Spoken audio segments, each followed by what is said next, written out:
Hello and welcome to the Clown Spirit podcast.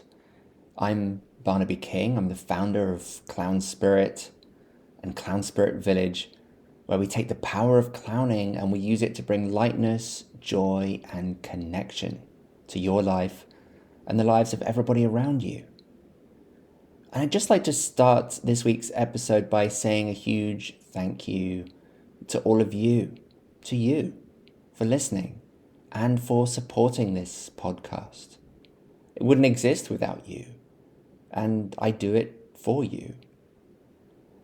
And very often, daily, I get wonderful messages of appreciation and support from you and from others in the audience, telling me how much it means to them, how grateful they are, how it's benefiting them in their everyday life. And hearing that is so heartwarming and energizing for me. It helps me to keep going with what I'm doing, even in the tough times. And it's not always easy. So I really want to take a moment to just appreciate you for doing that. And please continue to do it. Send me those little messages. Tell me if you listen to an episode that you found particularly inspiring.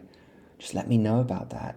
Or write a review in whatever podcast platform you're listening to. You can leave a review there. Share with other people how this podcast episode affected you, how it connected with you. And of course, subscribing to the podcast, sharing it with your friends, recommending it, all these things are additional things you can do to help support this work that I'm doing and that Clown Spirit is trying to do. It's about bringing more of that love, joy, and connection that's represented by the clown into the world. And we need it now more than ever. I'm sure you'll agree. Now, that theme of mutual support and uplifting and love brings me very beautifully to the person that I'm going to be talking to today.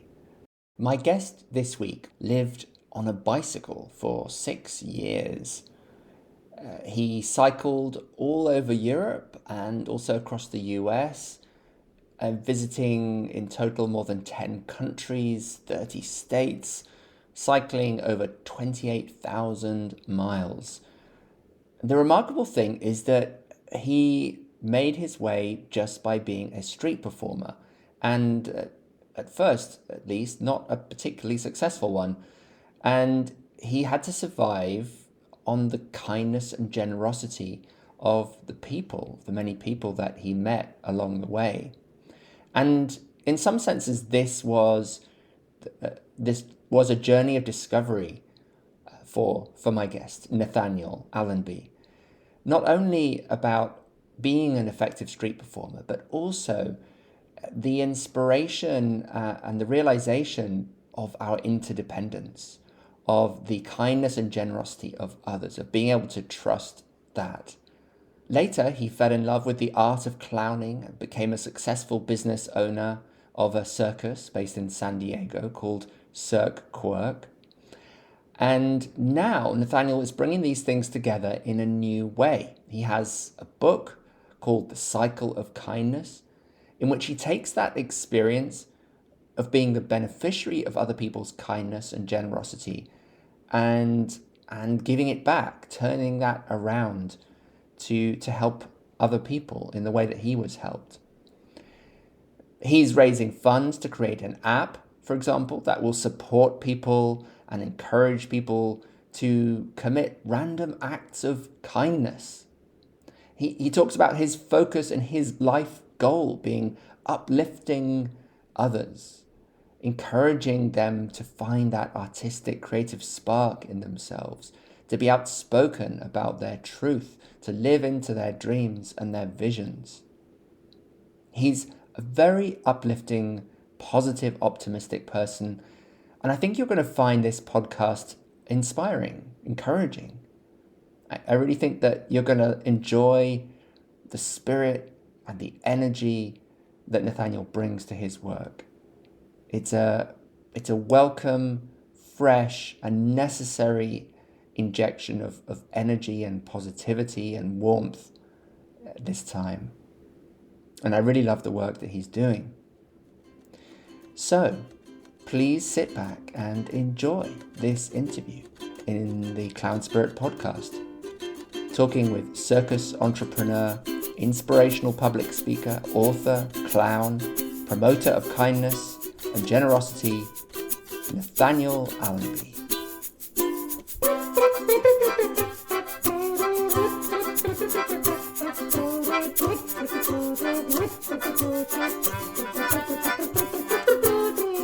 Welcome to the Clown Spirit Podcast.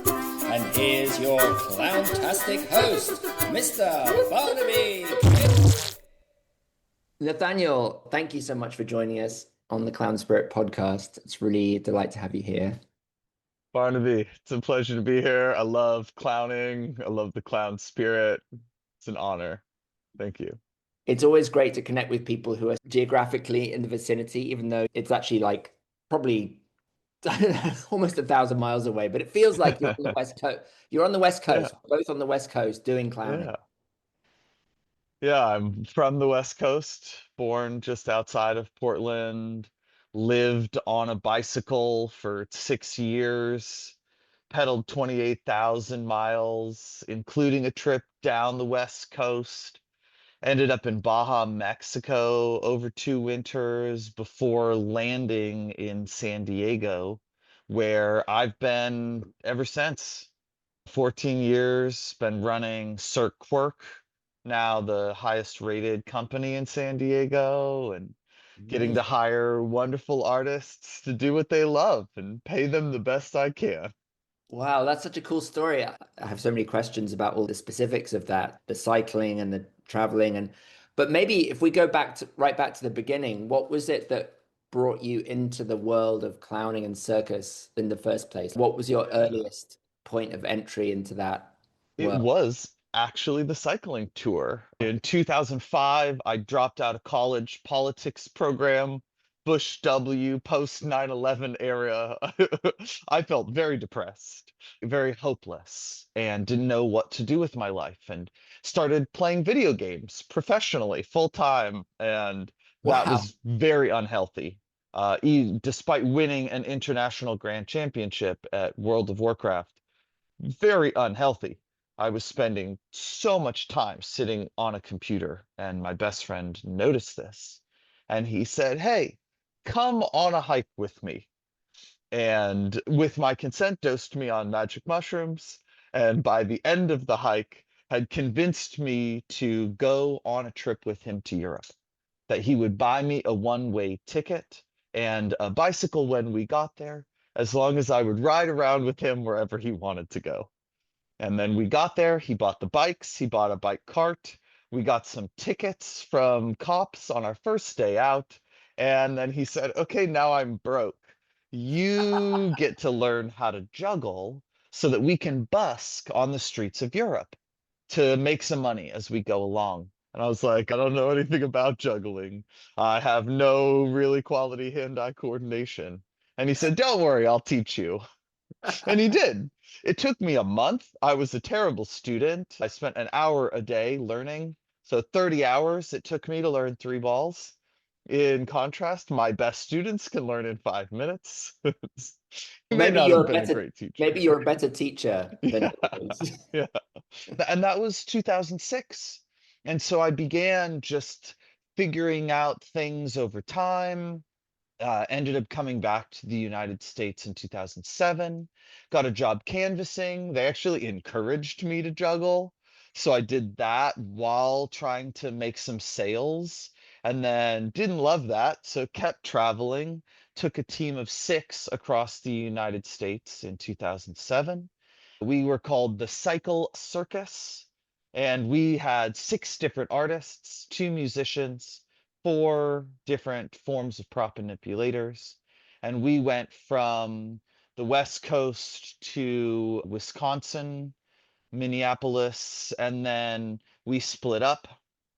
It's a little bit more complicated than that, but I'll keep it simple. And another guy and I went down to New Orleans and we kept busking along the way. And as I continued to travel on the bike, I always brought some sort of prop with me. And after landing in Baja, Mexico in 2009, I met some local circus folks there who were lovely people, really wonderful, adopted me as their own, got a place to live, began training with another clown who got me into that and pass juggling and character acting. And then I started performing. And I did 2 winters down there. And then in 2011, I moved to San Diego at the request of my brother. Okay, hold on a minute. I want to go back a little bit here. Sure. We'll continue with this journey because I want to know the full thing, but I'm just curious about, okay, so the West Coast to Wisconsin part was all on bikes. All on bikes. We did Wow. cheat a little and hitchhike Yeah, a couple of that's okay. times. Well, that's okay. We'll let you cheat. But that's amazing. So 6 people cycling across the whole US basically on Yep. bikes doing shows. Yeah, And we where were did you doing random pop-ups anywhere that there was enough people to have an audience, essentially. So you weren't like necessarily going to festivals, you were just like wherever, Yeah, busking. we would busk wherever we could at the Capitol in Madison, Wisconsin, outside of the State Fair in Minneapolis, there, no, excuse me, in Milwaukee, Wisconsin.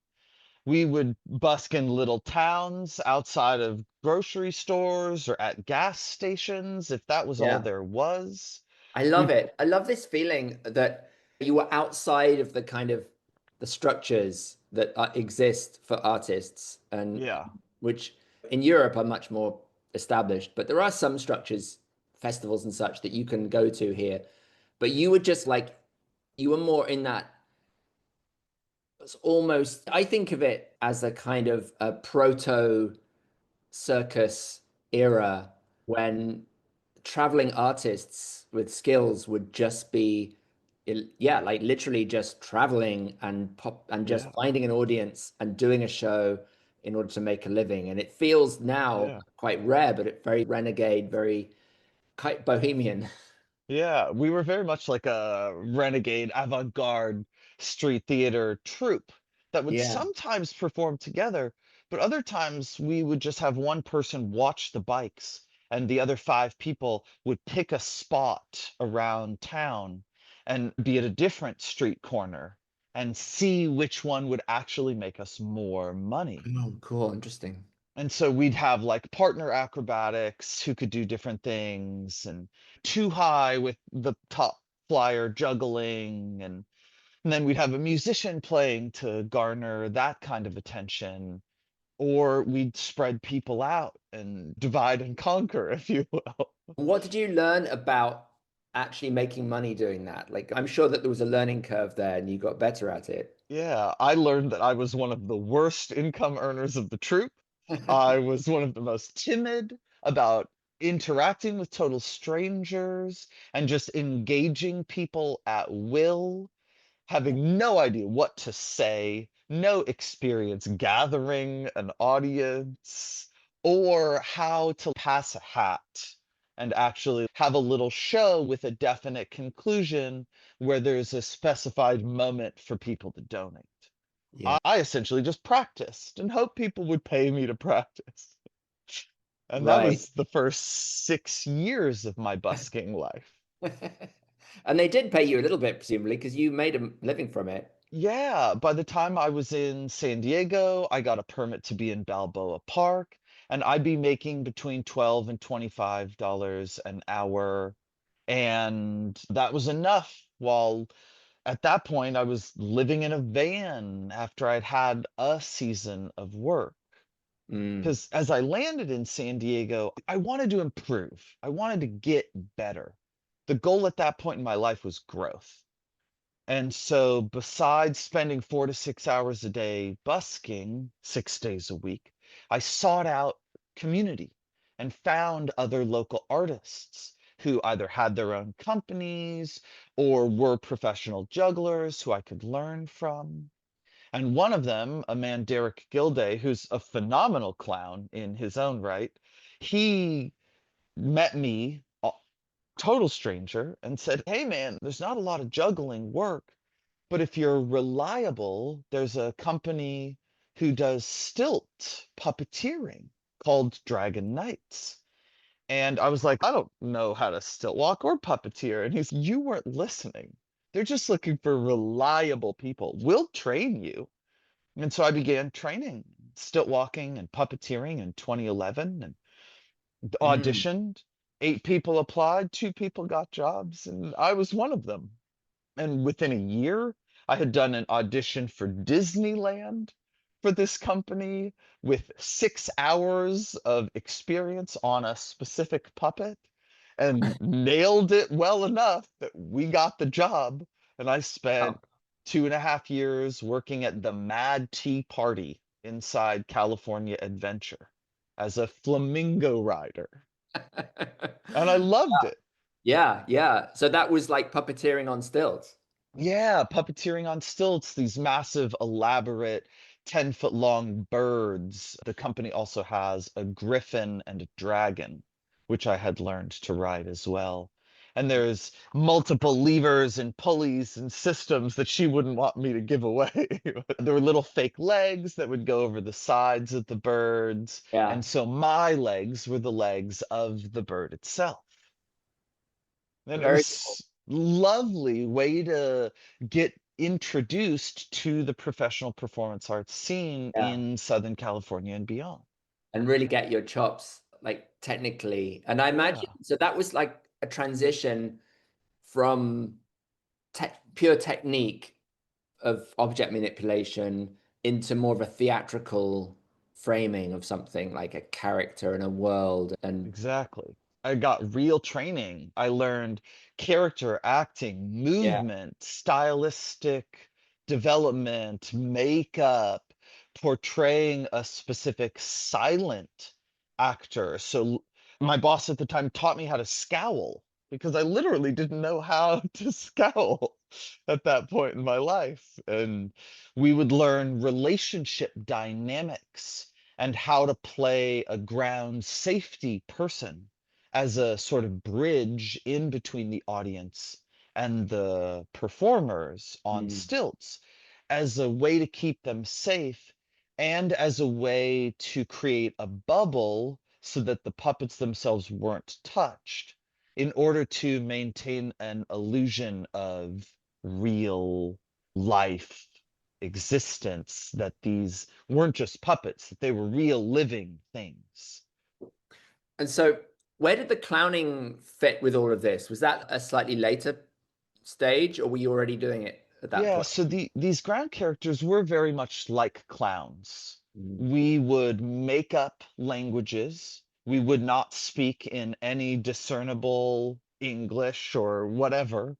And it was a way to experiment with interacting with people on a level that was lighthearted and brought a sense of safety to the audience, Yeah, especially when kids can be quite scared of something that is not only 10 feet tall, but 10 feet long and looks and acts very real. yeah, But it was also a show creator. It was the person who would gather the audience or bring in a volunteer and create that interactive bridge. And I got to learn a lot about portraying different kinds of characters through this job. And then from there branched out into, oh, this is really enjoyable. And I want to do more of this, and started playing a more traditional clown and a mime and a jester and living statues. In about 3.5 years, I'd really developed a network and community in San Diego. I was working for about a dozen different agencies, just starting up, getting my feet wet. And through all of these different companies, they'd have me perform different roles. And I missed juggling. So I specifically sought out more work juggling and ended up starting my own company, Cirque Quirk, 13 years ago, because I wanted to pursue that love and passion more.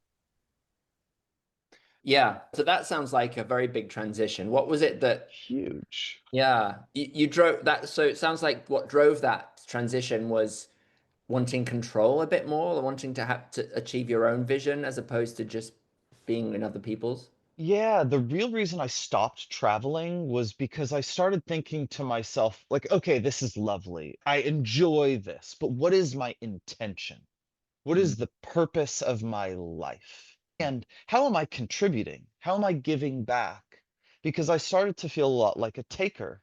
I was dumpster diving and using food stamps and busking and sleeping all over the place. We called it ninja camping. We'd sleep wherever we wanted, whether it was legal or not, without paying at campsites, sometimes trespassing on people's property.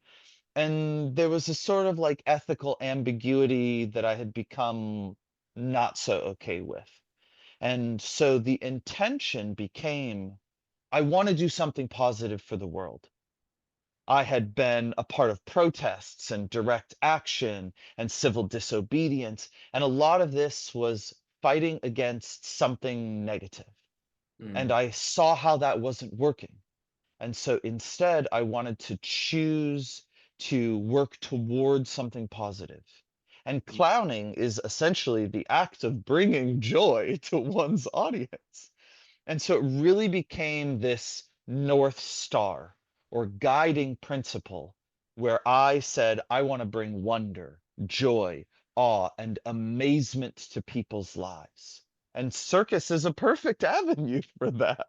So what were some of the shows that you like? What was your first creation in your new company in Cirque Quirk?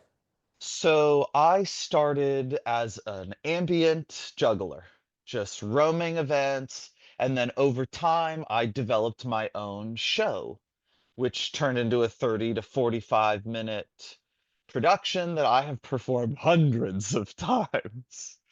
I go up to 7 ball juggling. I tell some of this story in a motivational speaking format. I bring in children, teach them how to juggle a little bit, teach them a little bit of acrobatics, and make it fun and silly and playful. But Cirque Quirk at this point has more than 30 stage productions.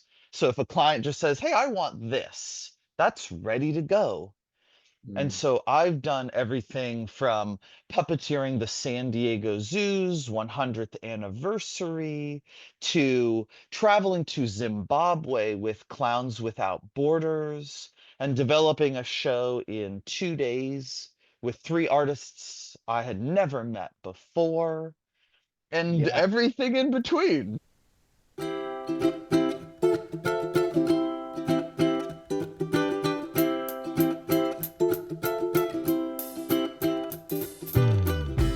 Let me take a moment to tell you about the world's first and #1 online membership for clowning, Clown Spirit Village. Maybe you're just starting to dip a toe into the clowning world and you're hungry to know more. Maybe you've been doing it for years and you want to take the next step, integrate it into your life. Maybe make a show or start clowning full time. Maybe you're an experienced professional looking to rekindle your connection to clowning, to challenge yourself to grow and evolve. Whatever it is, Clown Spirit Village has you covered. Let me just give you the headlines here. First, we have over 30 recorded workshops and masterclasses with experts from all over the world. People like Jeff Johnson, Hilary Chaplin, Holly Stoppett, Moshe Cohen, Sky DeSella, and more. Each month, there's a live Zoom workshop for members that gets added to this growing archive. Second, there's our Clown Spirit courses, Awaken Your Clown Spirit, The Clown Connection, and Create Your Clown Masterpiece. Each one is carefully curated to help you along your clown journey. And each of those would cost around $150 if purchased separately. Finally, we have our coaching sessions every week, where you can come along and get advice and feedback on your own projects and goals. The truly amazing part of this is that you get all of that for a single all-inclusive price that starts at just $29 a month, which drops to the equivalent of $25 a month if you pay annually. But perhaps most importantly, by joining Clown Spirit Village, you're not just investing in your own clowning future. You're making change happen by contributing to a movement that is bringing clowning into the world to create more joy, lightness, and connection in people's lives. Check out the details at www.clown-spirit.com/village. We're waiting for you here in the village. And now, back to the podcast.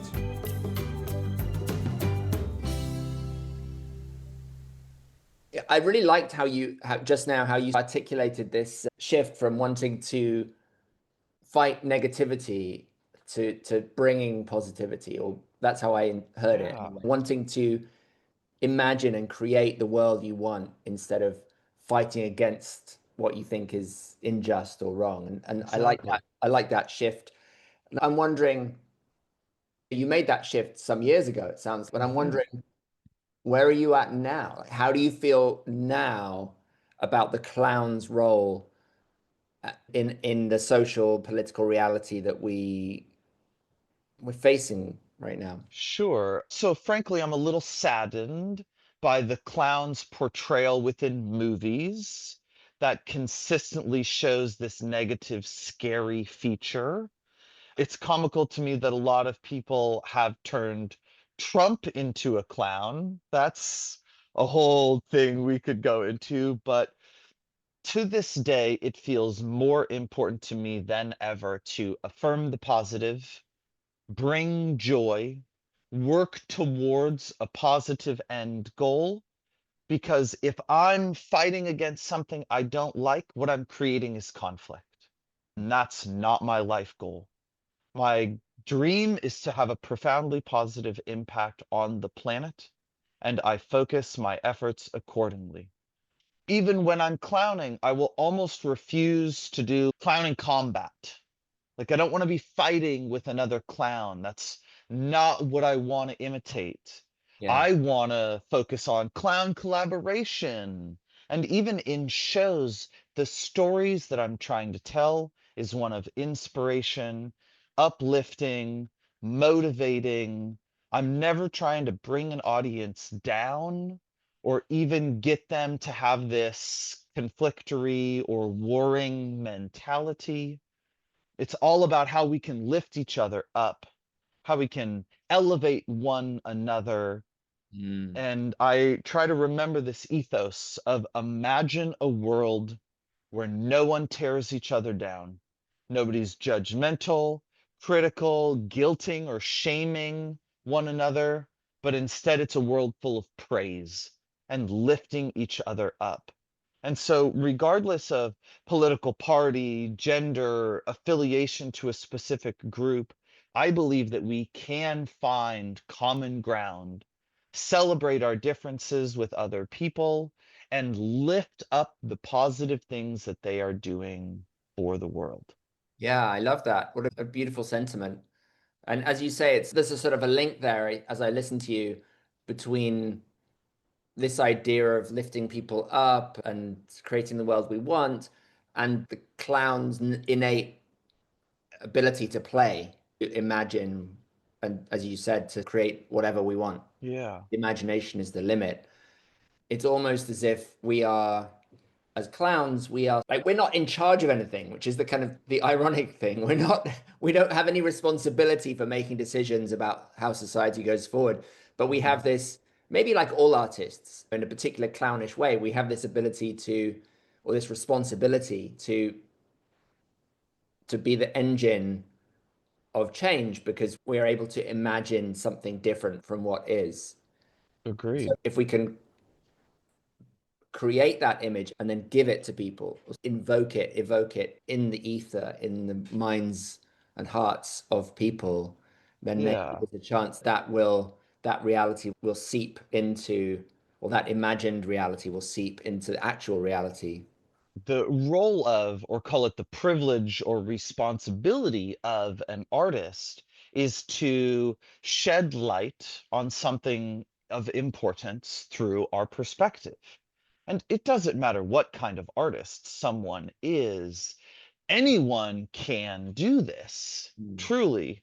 anyone can be an artist, anyone can create something, and it is so valuable for people from comedians to performance artists to writers, what have you, to have an impact on the world around us. Because an artist could just sit in their studio and paint the most beautiful or politically actively commentating sort of pieces, but if no one sees them, then it has no effect on our local community or the world at large. And so it feels more important for me than ever to come on to podcasts like this and be outspoken. And my goal at this moment is to create a movement, the same as the title of my book, which is The Cycle of Kindness. And that was based on my travels on the bike. It was with the generosity of strangers through the cycle of kindness that I was able to live. Because without the help of others, I wouldn't have been able to go for anywhere near as long as I did. And so the dream is to start an app that's like a TikTok or an Instagram. So if anybody here is listening, knows app development, wants to collaborate, please reach out. I'm Nathaniel Allenby. So let's imagine, instead of people being like, look at me, how many likes can I get? Stroke my ego, help me feel good about myself, external validation. It's let's show the effect that we can have on the world when we commit random acts of kindness and beautiful, generous moments, whether they're Mm. gifts of food, shelter, clothing, whether it's standing up for something we believe in and being outspoken, or any kind of donation. I want to keep it creative, fun, lively. And so there will be prompts that people can follow, awards for major impact and creativity to create the view not just of the person doing the thing, but of the perspective of the person receiving, so that we can witness the impact that these acts of kindness have on others. So So that's it my sounds life like you, goal. yeah, it's beautiful. I love it. I love how you just articulated that. And so I see that this is now the next chapter of your career life, which is in a way taking you in a new direction. It sounds you created Cirque Quirk and you're still doing that. But then there's this new chapter which you've written a book and you've I've just found your website, it's The Cycle of Kindness, and it feels like a new chapter, a new project that's performative, but it's not about going out and performing necessarily. It's a Yeah. bigger vision. Yeah, for so long I've identified as an artist, an Mm. entrepreneur, and that has defined me in a lot of ways. Yeah. In 2017, I thought to myself, oh, I suck at art. I want to get better at this. So I just started practicing and it became better to the point where I started selling my art and photography, albeit fairly unsuccessfully. And instead of wanting people to purchase my art or hire me to do performance art, I'm really focusing now on the value that I bring to the world, the gifts that I give. And Yeah. I want to bring more value than I take. And so the cycle of kindness.com is where people can find out more about the book and the movement that's coming up. And if anyone wants to be involved, like I said, I love collaboration. The dream is to have that profoundly positive impact on the planet. I'm currently back in school for psychology. My dream is to go for a master's as a licensed marriage and family therapist so I can have a private practice doing that and group sessions, couples, individuals, and then do more motivational speaking so that can reach a wider audience with the dream of being like an Eckhart Tolle or someone who's looked up to for guidance, for emotional intelligence. I attended a leadership and emotional intelligence training program called Next Level Trainings, which blew my mind in all the best ways. It is highly recommendable. There are other ones, but it's really the most heart-centered out there. Yeah. And I got my wife through it, and now I'm helping coach through this process. And it's Cool. so beautiful to witness people's healing, growth, transformation. I'm all about it. It feels like something that I can do for the rest of my life, and I intend to. Yeah. Yeah, very cool. This whole sort of world of coaching and motivational speaking and I don't know, thought leadership is obviously what I is the world that I enjoy and feel like I'm part of as well. And I think one of the interesting things about it is that is the relationship to money. And I love how you just articulated the becoming more focused on the value you bring to the world versus and wanting to give more than you get back. And there's a sort of there's also a role that money plays in all of this, right? A kind of maybe on an energetic level in terms of a contract or an exchange or a contribution or a way that people can invest in something. So how do you think about that? Or and because I struggle with that, I have to say it's a difficulty for me. There's an ethical difficulty. There's an egoic kind of quality to sometimes to how I think about money and my ability Okay. to earn it or not. It's Mm, very difficult to separate for one sure. the earning of money from one's self sense of value and Yeah. esteem in the world. And that's something I'm conscious of working on. And we're about to launch this business of clowning course All right. next month. And one of the talkers, Martin Sizilski from Germany, is doing a session about money specific as a whole theory and a whole sort of pedagogy around clowning and money. Okay. And how to change your relationship to money and think of it in a more playful, fun, clownish kind of way. I So I'm love that. I'm curious so about. curious. Yeah. I'm wondering have you felt that struggle and what how do you handle that? Sure, I feel very blessed. I do not identify as a starving artist. I think it is because the value that I bring. But if I were to define money, it would be money is the energetic value placeholder for the quantitative and qualitative value that we bring others. So it's how many people can we have a impact on, and what is the depth of that impact together. Hmm. And so the goal is to reach as many people as possible and have the greatest possible impact upon them. And generally speaking, you will find that is what gives people the most money. Anyone who's out there running a business, it is the more customers they have in their business, the more value that those customers receive from their business makes that person the most wealthy. Jeff Bezos, case in point.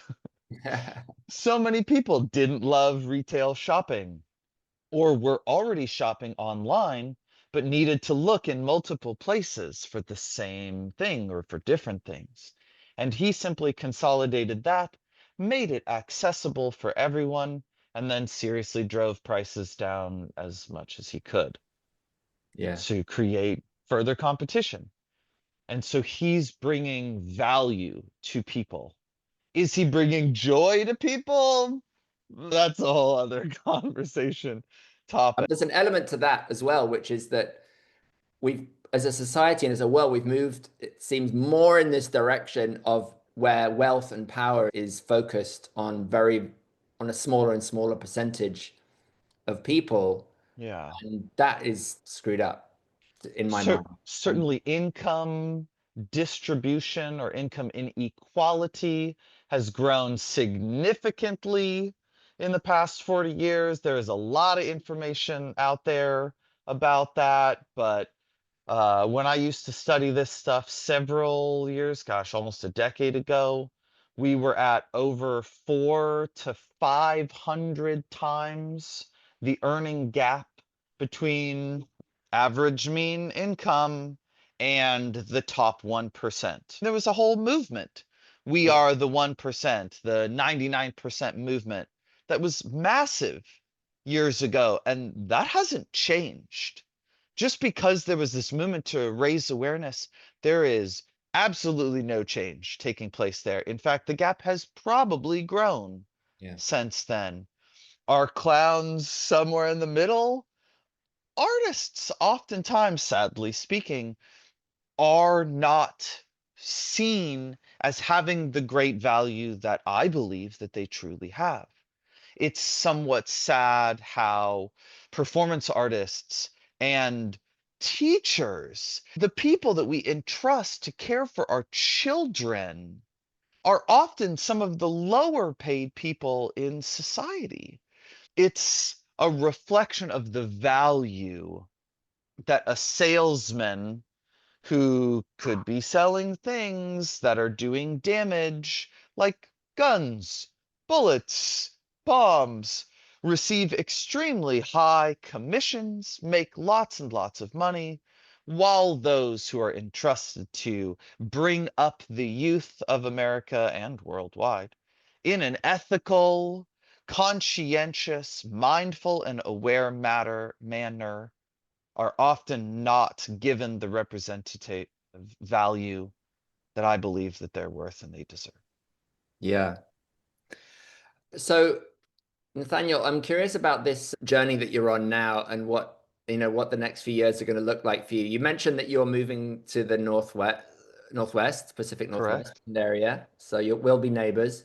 Yeah, I grew up around Portland. All my family on my father's side is still there. So I'm really looking forward to having the familial support with my two young daughters, both under 5. I'm back in school. I'm transitioning towards understanding psychology, towards psychotherapy, so that I can have a more well-educated understanding of how the human brain works, so that I can deliver information in a way that meets my audience where they're at and has that profound and positive impact upon them, as well as help people heal their trauma, because I certainly went through it in my life. My childhood had some very significant difficulties that Mm. took a lot of learning resilience to overcome. Throughout my teen years and on the bike ride, I chose the uncomfortable countless times. In fact, today, I one of the phrases that I love in the emotional intelligence and personal transformation world is growth happens in the uncomfortable. And it's true. My life feels fully growth oriented, and it's so that I can give back in a new way, because I have been relying on my body to make a living for what feels like a very long time. I would like to transition into utilizing my mind and intellect to make a living. And just, yeah. So is that keeping you in the zone of uncomfortable, do you think? Like that transition? Because you've got comfortable with your body, Yeah. and maybe transitioning to making more use of your mind is an expansion, is a growth for you. Yeah, as a business owner, I've always made use of my mind. I'm constantly learning throughout my whole life. In my downtime, I still read, listen Mm. to podcasts and audiobooks. I'm a lifelong learner. It's one of my favorite parts of life. I like to think of Earth as a classroom for our soul or spirit or whatever you want to call it. But even now, being back in school while running the business and doing all of these other major life transitions, I feel very full. Yeah. And my Yeah, your life brain sounds is, incredibly full, I have to say. It's like, so, yeah. so are you going to transition Cirque Quirk when you come to Portland, or are you leaving that behind and moving more into this new world and life you described? Yeah, so I've been building a team to run Cirque Quirk. It is certainly geographically rooted. It is not my intention to relocate the business with me. And I could certainly do any number of other skills that I have. I will definitely be continuing to perform and simply raising my rates so that when people are willing to pay, I will travel for the work. I have continued to work for about 24 different entertainment agencies, and the case will remain the same for them. My joy of performing, I hope, never goes away. It Mm. is certainly still very alive in me. I would love to do more tours with Clowns Without Borders. I certainly recommend them as a nonprofit. If anyone who's listening needs a tax donation location, Clowns Without Borders is a really wonderful one. Yeah, thanks for bringing that up because you mentioned that earlier, and I wanted to dig into that a little bit more. So you went to Zimbabwe. True. How, 2023. what was your experience like in Zimbabwe performing? Humbling, devastating, and magnificent. Seeing people live on less than 50 cents a day, not being able to afford dental hygiene, let alone sending their kids to school, brought me to tears on more than one occasion.